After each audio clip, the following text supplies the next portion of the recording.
Thanks for sticking with us tonight here on WTOL 11 News at 5:30. I'm Melissa Andrews. I'm Dan Cummins. We keep watching the forecast and also, of course, the radar. Let's get over to Chris Vickers.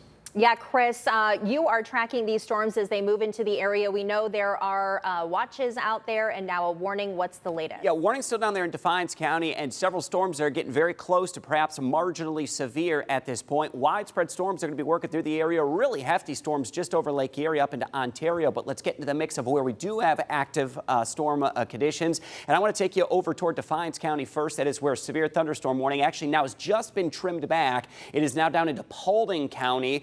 Only Paulding County, right along Route 127. That's towards Cecil, down into Paulding, where there could be 60-mile-per-hour wind gust. Over to Ottawa County, we have a heavy storm that's in and around Millbury, right down Woodville Road. Over toward just north of Oak Harbor, right along State Route 19. And I want to take you down to Oak Harbor because we've got the Ottawa County Fair that's going on, and just east of town on Route 163. Right in this area is where the fairgrounds are.